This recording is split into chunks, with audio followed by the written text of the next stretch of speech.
This program contains graphic material, including offensive language. Viewer discretion is advised. Memphis. It's known for blues, barbecue, and something else. Memphis is rough, man. For real. This city breeds hardcore killers. Like homeboys were killing homeboys, you know. We was knocking each other off. One gang shows no mercy, bathing these streets in blood. A lot of folks tried to come. So a lot of folks didn't leave. LMG. LMG, love murdering gangsters. Cause on the Mississippi Delta, it's kill or be killed. It's like an imaginary story, but it ain't. It's a death story and a death trap.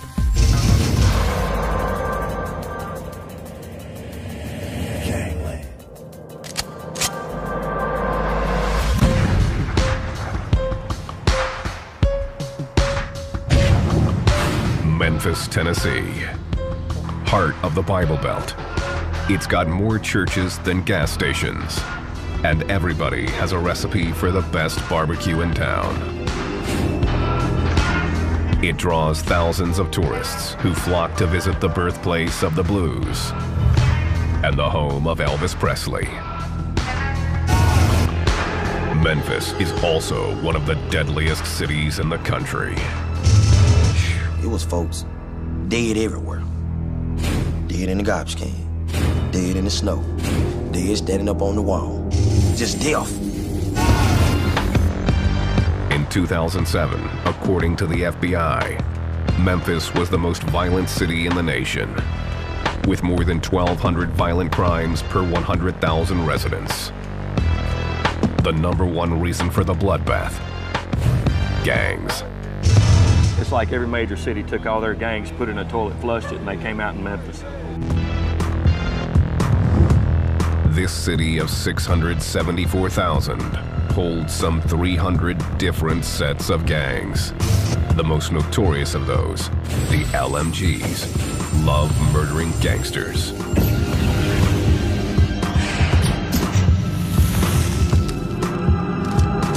They had the attitude that they were above everybody else.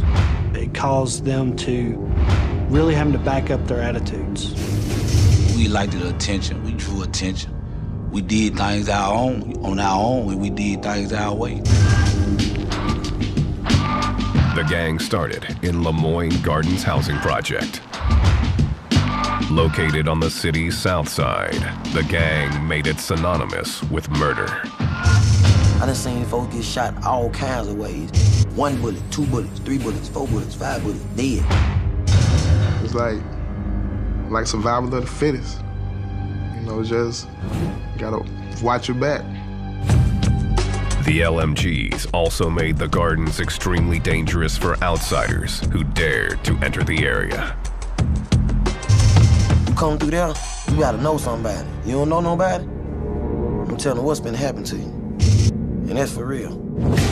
28-year-old D'Angelo Bills grew up in the garden.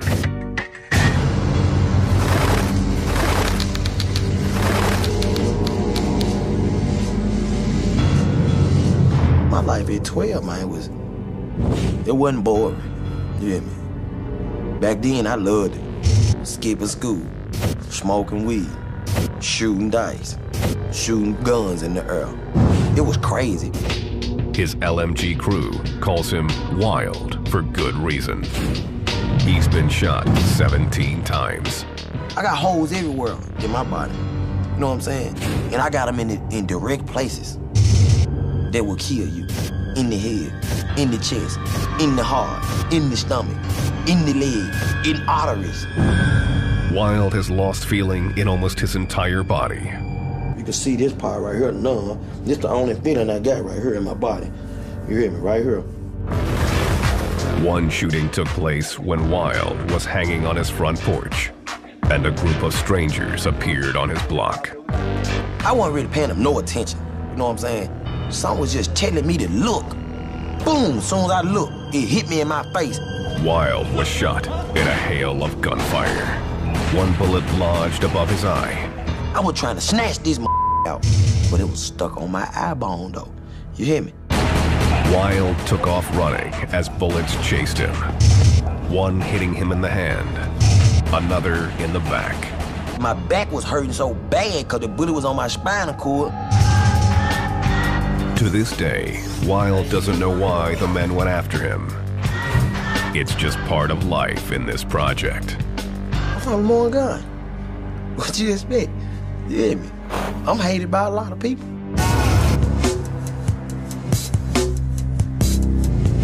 LMG member Curtis Crump learned early on to tune out the gunfire in Lemoyne Gardens.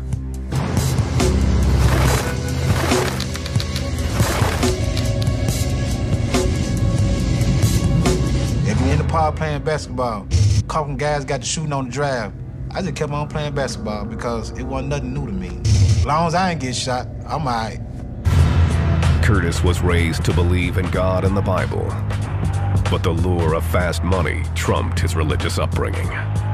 You see drugs, you see people with nice cars, you see different other females, and once I picked up on it, man, the church life couldn't tell me nothing, my mama couldn't tell me nothing. Curtis was only 10 when he joined the LMGs. He started as a lookout, then quickly moved into selling drugs. He soon gained notoriety in the garden.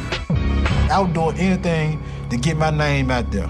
That's Curtis. Oh, he from the gun. Oh, he's straight. Don't with him. If you with him, he got a whole lot of on his team. Curtis had already been shot 7 times by his 18th birthday. Got shot right there. Shot me right there. I got another bullet hole right there. One shooting almost cost him his life. In 1990, Curtis was playing craps and was up more than $3,000. The trouble started when another player didn't like the way the dice were rolling. Like, Curtis, give me something. I told him I ain't get nothing, man. Go ask your hoe, give you something. Go rob a bank, do whatever. The other gangster went to his car and grabbed an Uzi, then began shooting at Curtis. I end up on the ground, and I see him run up on me. I told him, I'm gonna blow your out, man. You might well go and kill me. But that one unloaded on me. The gunman fired more than 30 rounds, hitting Curtis in the legs 5 times. I gotta kill this now, you know what I'm saying? And you think, well, I don't want to do it because if I do, I'm going to jail. The shooter was added to a list of enemies, topped by the LMG's most hated rival, the Gangster Disciples.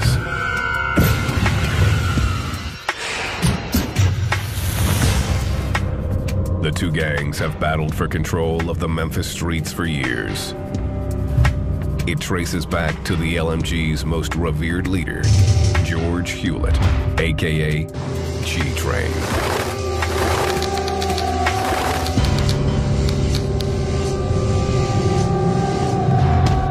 1993, 23-year-old G-Train ruled the drug scene in South Memphis with an arsenal of weapons and an iron fist.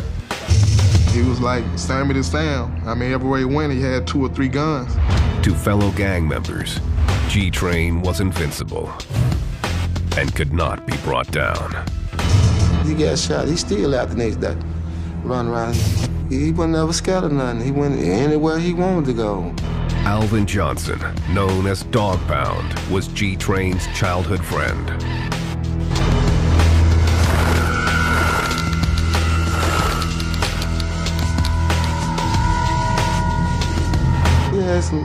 He had enemies.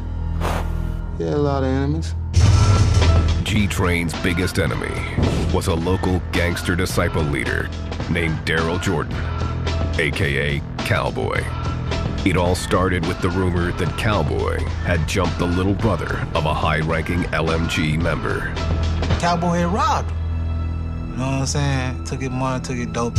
So they disrespectful, you know what I'm saying?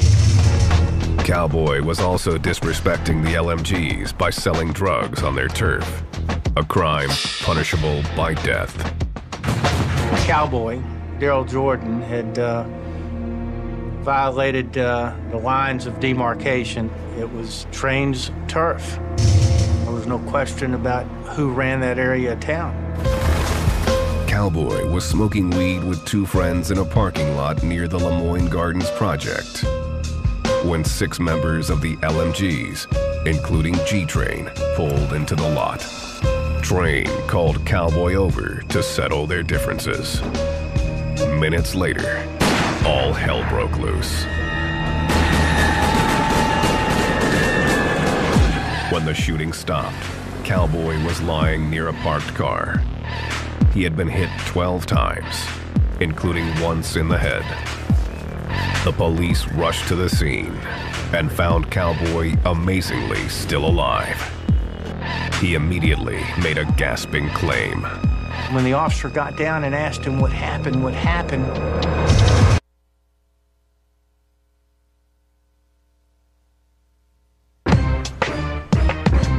Memphis, the River City.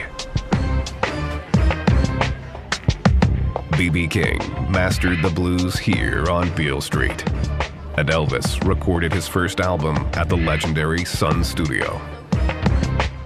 The city is also home to the LMGs, one of the most violent gangs in the South. People love to see evil. People like that. Where I'm from, we feed off of it, you know. The LMG's base of operations is Lemoyne Gardens Housing Project in South Memphis, one of the poorest areas in the city. The project has 842 apartments and was built as part of President Franklin Delano Roosevelt's New Deal initiative. The goal was to rid Memphis of its slums by providing the poor with temporary housing. It was unsuccessful. Public housing became a permanent place for people who were in poverty to live, a place we could forget about people in many ways. Those forgotten people have gone through generation after generation of hopelessness. It concentrated substantial numbers of people in a relatively small area that have very little hope for economic advancement, often have failing schools that are serving them, few services that are available to them. All of that starts giving rise to the kind of criminal activity we see. While many residents of the projects were hard-working citizens, some chose a different path. In the 60s and 70s, dealing drugs became a way to make a fast buck. The scene only got worse in the 80s when crack hit town. Once crack cocaine hit the streets of Memphis, Tennessee, there was a great deal of fuel added to the fire. Gangs hit the streets. The project's toxic mix of poverty and drugs was irresistible to large gangs looking to expand their business. The gangster disciples of Chicago were one of those in search of a quick buck. Their arrival disturbed longtime residents like Alvin Johnson, aka Dog Pound. It came to a point where we were like, hold on, something is changing out here. Really changing. When we were growing up, we used to come out and play ball and stuff. Wasn't that much arguing or fighting or hearing gunshots or none of that. Then, over the time period, things started changing. Probably when a lot of gangs started coming in, Memphis and stuff. The situation in Lemoyne Gardens was made worse by ongoing feuds with 3 other housing projects in South Memphis. They put all these 4 projects in one neighborhood. So you got 4 project neighborhoods now. There's gonna be some fighting. In the early 1980s, a group of friends from Lemoyne Gardens Project decided to band together. They called themselves the Lemoyne Gardens Mafia, LMG for short. There wasn't no way out, you hear me? This is all we know. We're gonna ride together. Wherever we go, we're gonna be together. You hear me? Whenever something happens, we going together. That's just how we was. The LMGs were soon more than 100 strong, promising to have one another's backs. If somebody from the outside, we was in trouble with it, all us was going. It wasn't no, I'm gonna pick you, I'm gonna pick you, I'm gonna pick you, I'm gonna pick you. No. It's like, man, look, man, you know we're in tour with such and such. Oh, for real? Hold up, man. Let me get everything. Let's go. When we mob deep.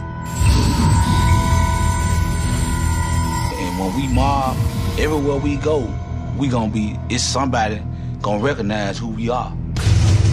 The drug scene in South Memphis was exploding, and the LMGs were looking to dominate the trade. Come get anything over there in Lemoyne Garden, from marijuana to crack cocaine to powder cocaine. It was really like a mini cartel. The gang's united front quickly became profitable. Guys over there, they stood together, they hustled together.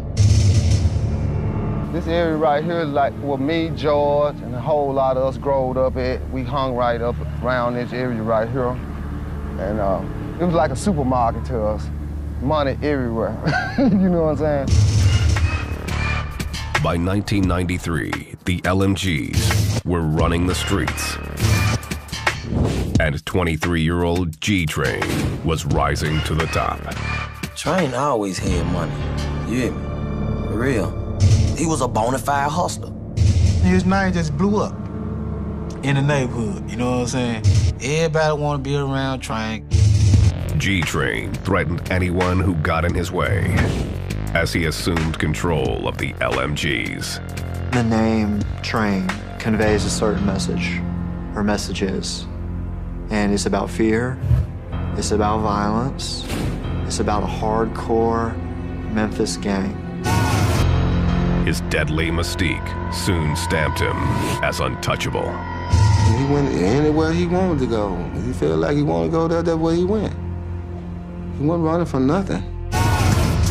G-Train used his drug profits to purchase a nightclub, the Headquarters. It became the place to be seen and the main hangout for the LMGs. Normal night, we have probably up to about 500 people come up through here. Cars all up, down here, all up here. From the street, it looked like a legitimate business. But behind closed doors, the Headquarters held a secret. Club was more like, club slash, trap house. Ecstasy pills, marijuana, cocaine. I mean, it was all there in the club. So it was like a one-stop shop. This is where they would hold their meetings, or so-called roll calls. And they would talk about their business. They would talk about, okay, where are we at with our money? How we're going to make money. What are the gangster disciples doing? What are the rival gangs doing? G-Train's empire continued to grow as he appeared to go legit. He formed a music group and cut a rap album. G-Train also tried to build a reputation as a local Robin Hood. He bought a barbershop, gave out free haircuts, live fireworks show. He showed love. I mean, on Christmas, if you don't have one, he'll make it happen for you. I mean, he bring gifts. To the LMGs, he was a hero, a man to be emulated. He was really like a daddy to me, because I ain't had my daddy. You hear me? And I was trying to be like this man, him. Like when Train started selling dope, I wanted to sell some dope. I seen Train buying cars, I gotta get me a car. I seen Train toting guns, I want to do that too. That's when he started taking the guns to school.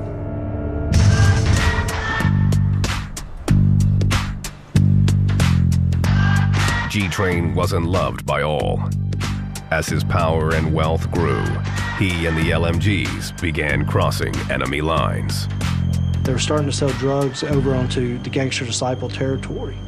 And when that started happening, the LMGs and G-Train were starting to cut into the money of the gangster disciples, which is going to cause a problem. The gangster disciples wanted G-Train dead. It only added to his legend. He was said to have 9 lives for all the times that people tried to kill him. but were unsuccessful. The gangster disciples got frustrated when they couldn't get to G-Train and went after his family instead. In the early 90s, they attacked Train's brother and almost beat him to death. To the LMGs, the assault was a declaration of war. Train just took it out on them. He didn't care who it was. If he was GD, he was gonna get it. All us crazy. You hear me? But we cool crazy. We ain't crazy till you mess with us. Till you do something that my brother, my cousin, my partner, my sister, my mama. The LMG's plan was simple. It was just SOS, shoot on sight. The murders began to pile up as each killing was met with another. God, it's Murderville, you know what I'm saying? So you get coming through there after dark, it's bloodshed. The LMG's name took on a more sinister meaning. LMG changed from Lemoyne Garden Projects to Love Murdering Gangsters. The posse had a new battle cry. GD, short for Gangster Disciples. LMG added a K to it, GDK, Gangster Disciple Killers. By 1996, corpses were piling up on the streets. It was unlike anything Memphis authorities had ever witnessed. The war by law enforcement standards was off the charts because of the number of killings and shootings that were taking place in a small period of time. The Memphis PD were outnumbered and overwhelmed. Even with 1,500 officers, they couldn't handle the nearly 2,000 arrest warrants generated by gang violence alone. How are you going to chip away with that small of a population of officers? It's virtually, the numbers are impossible. It's like sticking your finger in a dam to keep from busting. You know, it's not going to work. Check, make sure there's one in the chamber. With gang violence reeling out of control, the sheriff's office responded by creating the Street Crimes Unit, a hand-picked team of some of the most specialized officers in the area. I liken it to pretty much an all-star team. You take people from different divisions and you bring their particular skill set and you add them together, and that's the street crimes concept. The unit had their work cut out for them. The LMGs had the gangster disciples running scared, and the cops were playing catch-up. Memphis was in a stranglehold. I mean, everywhere you go, you seeing guys throwing up the L, saying, you know, LMG, LMG. We wasn't going looking for trouble. Trouble always found us. It always found us, man. Bam, man, that's a lot of dead for nothing. For real.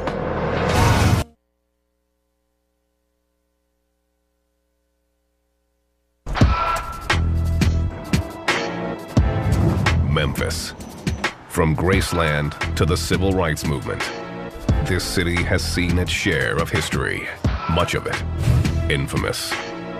Going on about your business now, or some gonna rob, some gonna shoot you. In 1997, the Street Crimes Unit was formed to combat one of the city's greatest threats, gangs, among them the LMGs, or Love Murdering Gangsters. Detective David Ballard has been a member of the team for 2 years and has first-hand knowledge of the violence. His aunt was a sheriff's deputy and was killed by a gangster while on duty. Her call sign was Charlie 7, and I got to put on my trigger finger there. Hopefully, in the event I ever have to use that finger, she'll be there and she'll help me make good decisions. Maybe like I got a guardian angel riding with me. The Street Crimes Unit has a tip on some gangbangers selling drugs out of a trap house in South Memphis, where the LMGs reign. This guy got some, should have some crack cocaine, marijuana. You know, be aware there's gonna be some handguns in here. Y'all watch, you know, have somebody on the perimeter, yeah. We'll take out that glass door and hemo, you just make entry. You'll be on the shield, make your entry through there. Let's roll.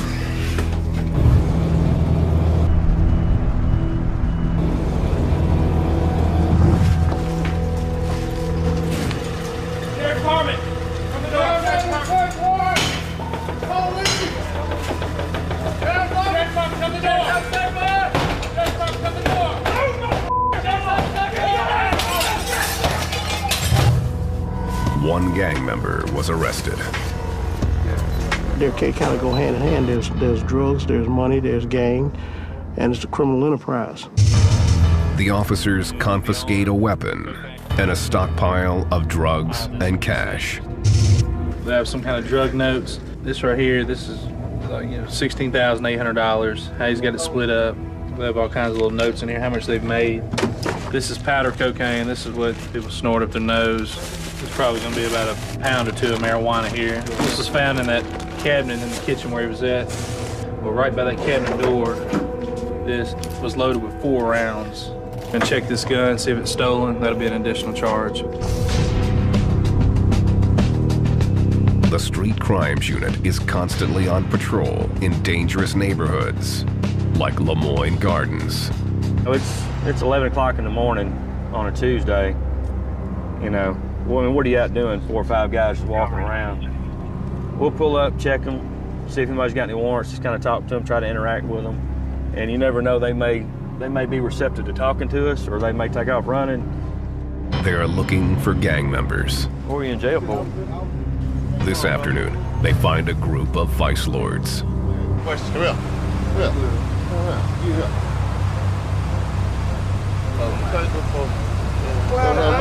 So now you ain't doing nothing. I ain't say I was doing nothing. All right, well, it's mine now. I hate gang members so much that, I don't care about the bandana. I'm gonna get it and use it what it's for. It's probably pretty much like to wipe my shoes with. Mine, it's mine now. Yeah, how they do it? You're not gonna walk around in my presence with a flag. They're gonna represent one way or another when they're walking the streets, who they belong with. Love murdering gangsters, the LMGs, also represent with the color red. We will wear the opposite colors of disciples. Their street colors are blue, we will wear red. There is no jump-in required to get into the LMGs. There's only one initiation rule. You've got to be from the Lemoyne Gardens Project. We was from Lemoyne Gardens, we was hood, we growed up together, it was like a family thing. The love-murdering gangsters don't have many rules. But there is a code that members like Curtis Crump adhere to. It's all about sex, money, and murder. We love having sex, we love getting money, and up is murder. Tattoos also aren't mandated. But many members choose to mark themselves with the name of their hood. If you real thoroughbred that were born and raised from the God, you got that, you know what I'm saying? You got that stamped on you. Oh, my tattoo. It was LMG Soldier, you know what I'm saying? We got LMG on right there on my hand. It's basically my hood, something I live by, die by. A lot of people don't like LMG, so just by me having this on my hand makes me in danger. The LMGs keep it simple when signing. We had a handshake like this. We throw each other like this. We throw the L. That's Lemoyne guy. I stand for the L, Lemoyne guy. That's the L sign. That's representing LMG. And there's no other sign. That's the only sign. Representing isn't just about showing your allegiance to the LMGs. Their leader, G-Train, flipped the script and used it as a warfare tactic. When Train was on the hunt for gangster disciples, he would wear the blue colors of the LMG's rivals and ride the streets. His disguise as a GD had deadly repercussions. They find GDs and they throw their own sign at them. When they throw it back, they jumping out shooting. The LMGs use other methods to trap their rivals in the hood. They have been known to shoot out the streetlights in Lemoyne Gardens. And if anything was to go down, any type of violence or any type of altercations, they wouldn't know how to get out. It's pitch dark. And it's a lot of folks tried to come. So a lot of folks didn't leave. The cover of darkness has another purpose: to keep away the police. They see a dog, and we run through a cut, and they see his dog, we know they're gonna stop. In 1997, the LMGs were untouchable in Memphis. The war with the GDs had accelerated, and the cops couldn't control the bloodshed. Then, a dead man told his tale. Ain't no such thing, well, shoot this person, let him live, go to the hospital. Okay, he gonna come back. In some shape, form, or fashion, he's always come back at you.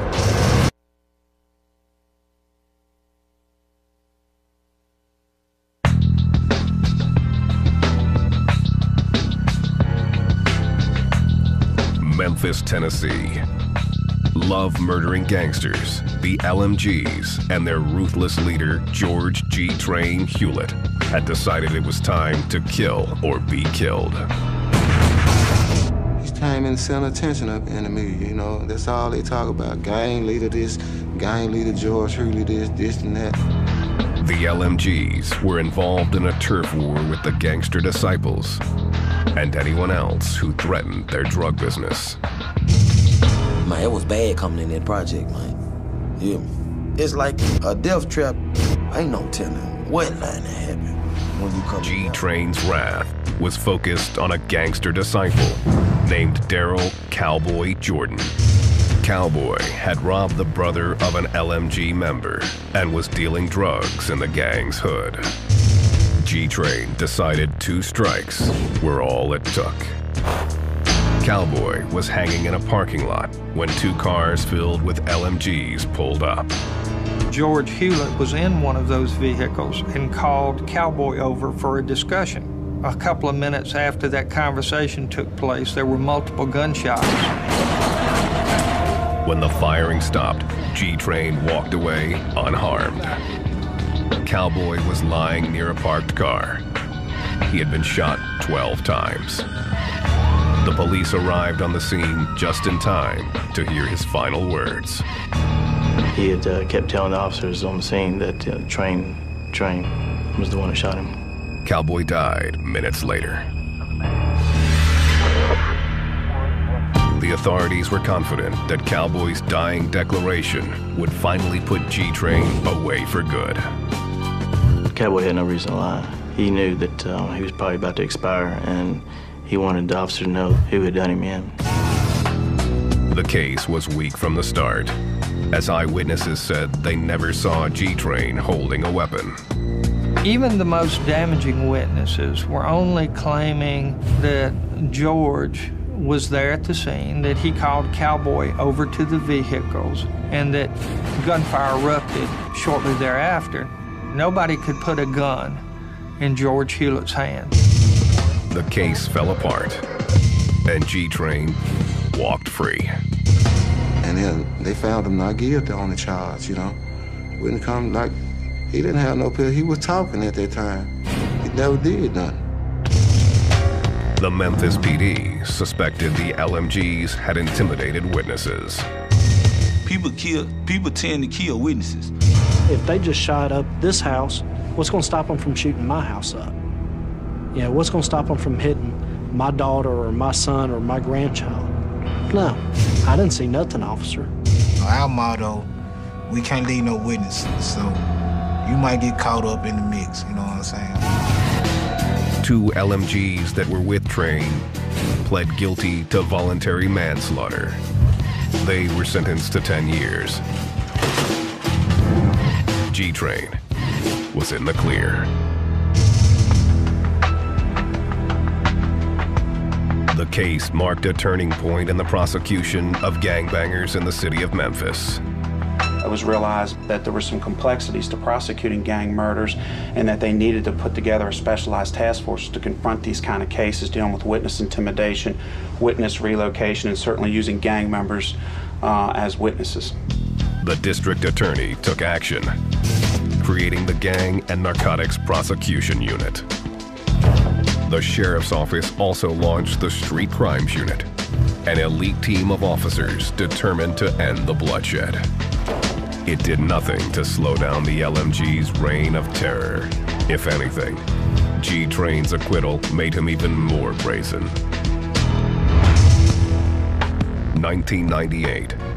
First, Train was suspected of shooting 2 gangster disciples from a moving car. Then, just weeks later, an officer responding to gunshots found G-Train standing over the dead body of a gangster disciple named Demetrius Jones. The officer then found himself in the line of fire. The officer went across the street to confront George, and at that time George took a shot at him, and he jumped in his car and drove off, and the officer was in pursuit but lost him. Train was placed under investigation for the murder, but remained on the streets. And the LMG's battle with the gangster disciples was far from over.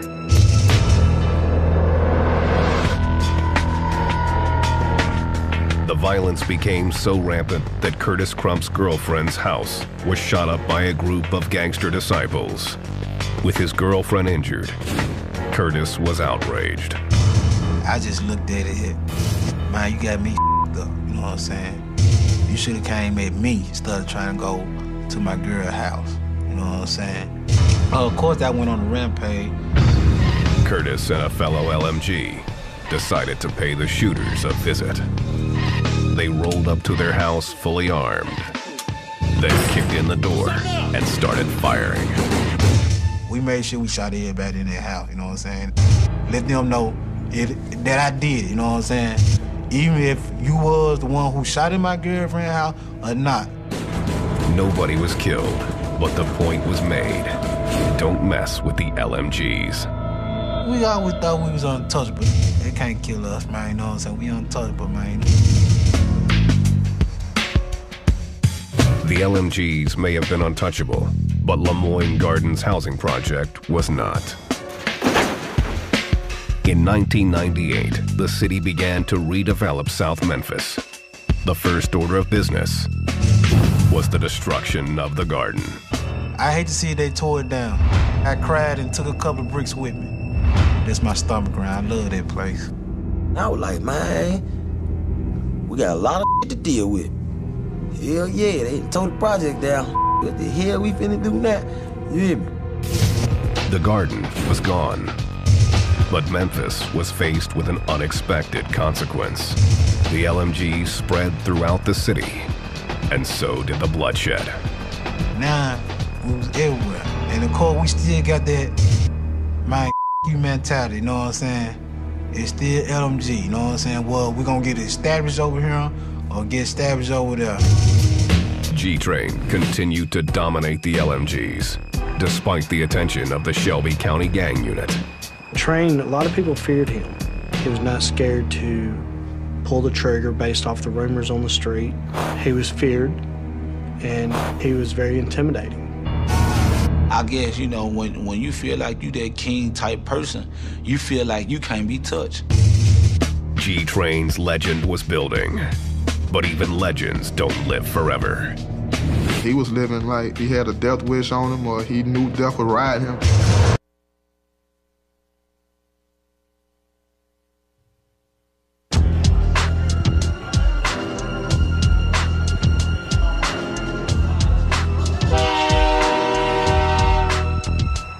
Memphis, Tennessee, 1999.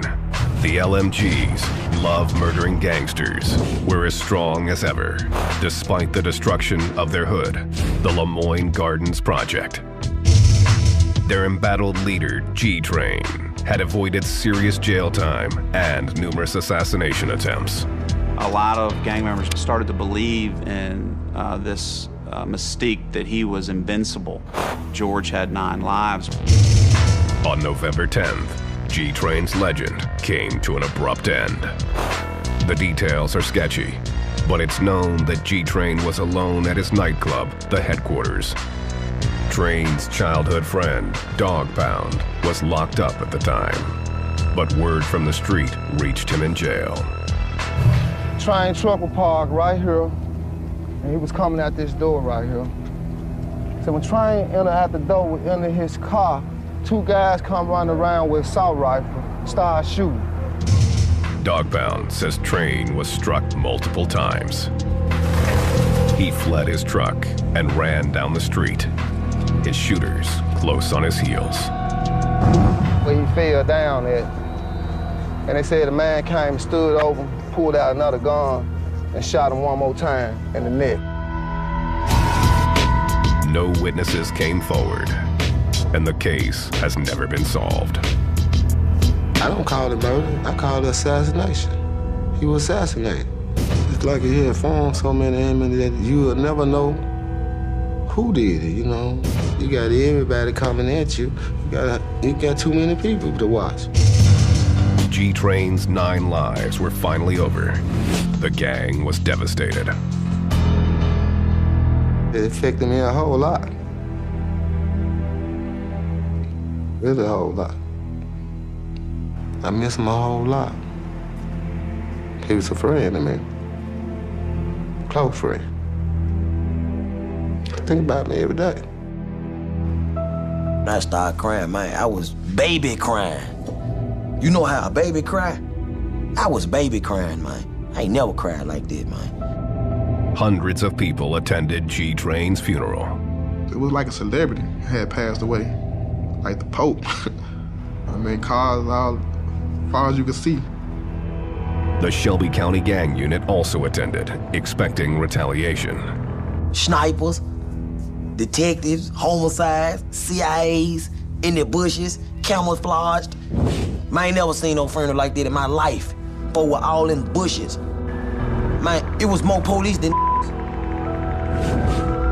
The payback never came.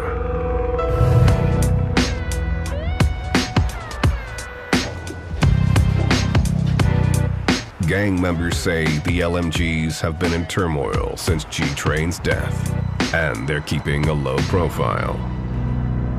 When you cut off the head, you know, you shut down everything. The whole body can't function. It was a reality check, you know what I'm saying? And like, damn, what we gonna do now? The land where Lemoyne Gardens housing project once stood is now covered with mixed-income townhomes. Dog Pound is out of jail and says he's staying clear of trouble. When he visits his old haunts, he barely recognizes the area. This was the main spot right here. It's a whole lot different now. A whole lot of things have changed. Way different what it used to be. I miss a lot of it. I can't hang around like I used to. Get a trespassing charge. Some believe that because the LMGs are spread out across the entire city, they are more dangerous than ever. You can be reached anywhere, anytime. And that's a fact of life right there. You're not safe anywhere in this town. 34-year-old Curtis Crump is currently on trial for attempted first-degree murder and aggravated assault. He's confident that the LMGs will soon be as large as when G-Train ruled the streets. We got brothers that came up and they throwing LMG up. Kids might be throwing LMG up, so it ain't gonna never end. Yeah, that train gonna definitely roll, you know what I'm saying? No matter what. D'Angelo Bills hasn't spent a full year outside of jail since 1990. Wild continues to represent the gang, but is aware it comes with a price. I lost a lot of love, man. A lot of friends. Man, a lot of they ain't even here no more. You hear me?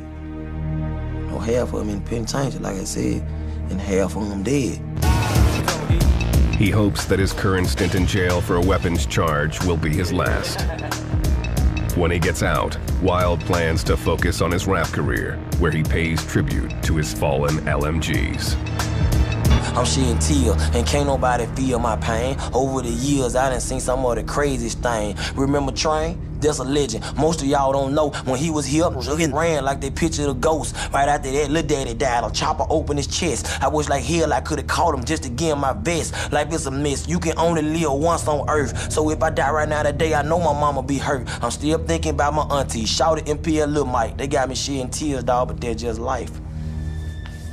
It's just life, man. Feel that?